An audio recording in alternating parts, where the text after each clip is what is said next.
Hello, and welcome to another episode of In Just 1 Minute or So. Today, we're going to talk about the trauma-informed workplaces. This is about the key principles that we find in this kind of organizations, and it's based on a little book about trauma-informed workplaces by Nathan Gerbrandt, Grieser, and Vicki Enns. Let's jump in. So the first key principle is promote awareness. Educating staff about trauma is integral to generating awareness. All those who work in the organization should be provided with opportunities to grow in their awareness of the prevalence and impacts of trauma and apply this learning to their work. This form of education can vary from participating in interactive workshops to watching webinars or reading about trauma.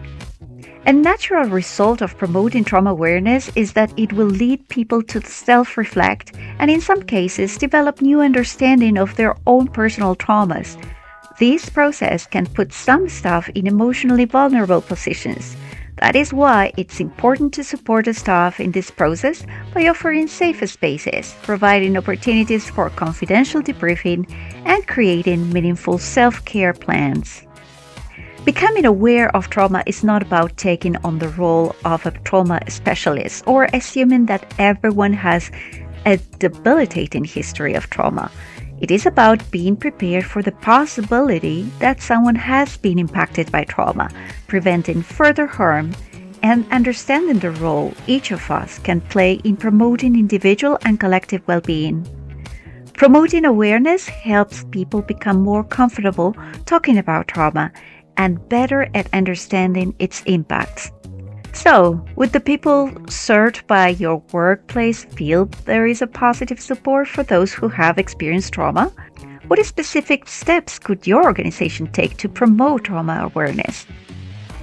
Let's go to the next principle, shift attitudes.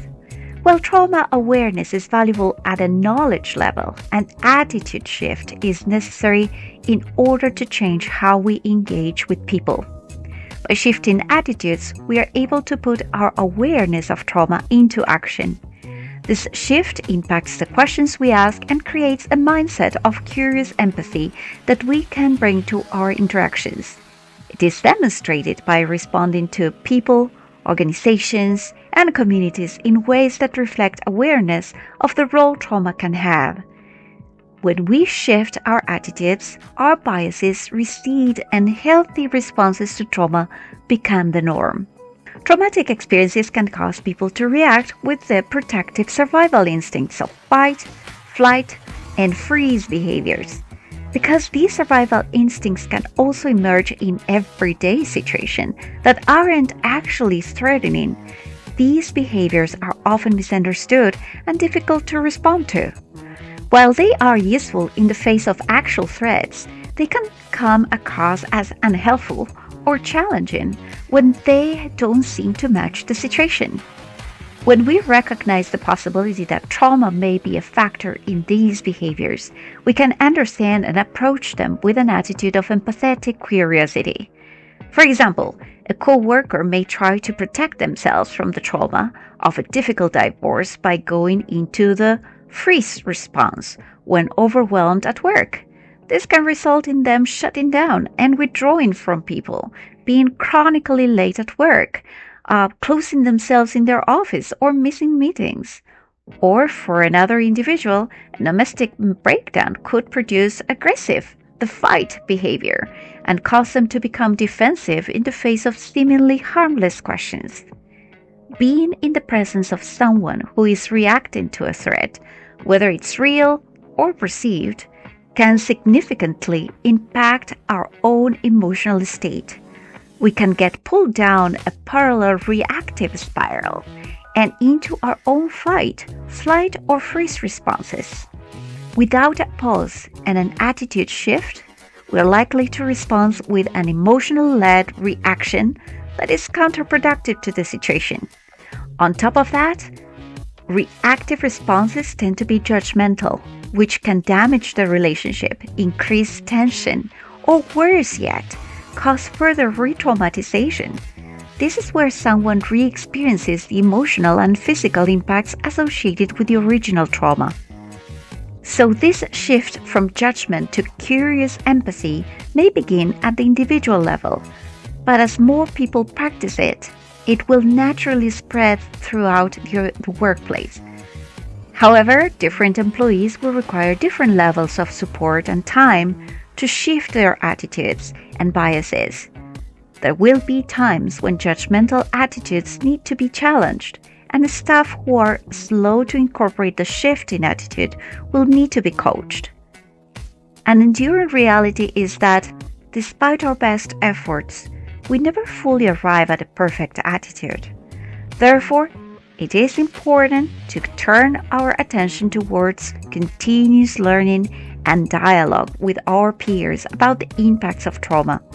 By being intentional about shifting our attitudes and bringing curious empathy to all our interactions, workplaces can take the necessary steps to avoid re-traumatization and create environments that promote the well-being for everyone. The other principle is foster safety. Fostering a safe environment requires paying close attention to the varying needs of different people. These can range from a physical, such as the need for adequate lighting and safety rails, to the psychological, which could include managing conflict or disrespectful behavior. Safety is best fostered collectively in relationship with each other. In a sense, we co-create safe environments when each person within the organization takes on the responsibility to make safe decisions. And also, people believe that the others have their best interest in their mind.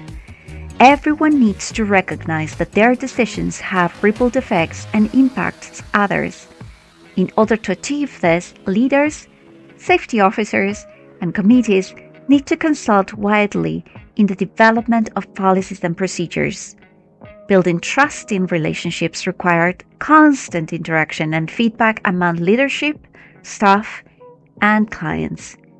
That interaction must be characterized by listening, showing empathy, and demonstrating care for people. Because of the power inherent in leadership positions, a leader's influence on safety is magnified. Consequently, trust in leaders' decision-making is a key component to helping staff and clients feel safe. However, leaders must first work to establish trust before employees will believe that the organization has their well-being in mind. The other key principle is providing choice. It's not uncommon for staff or clients to feel powerless and unable to influence the way they do their work or receive an organization's services. Effectively creating opportunities for choice requires all leadership and staff to work collaboratively and strive towards what's best for everyone, not just what's best for a few. When employees are able to exercise personal choice and control, for example, over how they do their work or organize their workspace, it increases their sense of ownership over their role and their work. As a result, they will take more responsibility for improving their workplace. By gathering feedback from multiple perspectives and learning what it's like to walk in the shoes of a client or an employee, you can discover both the positive experiences and stressors of those who interact with your organization. And the last principle highlights strength. Rather than focusing on strengths, organizations sometimes emphasize the differences, the problems, and the weaknesses of clients and also their employees. It can lead to withdrawal, low morale, disconnection, and at worst, re-traumatization.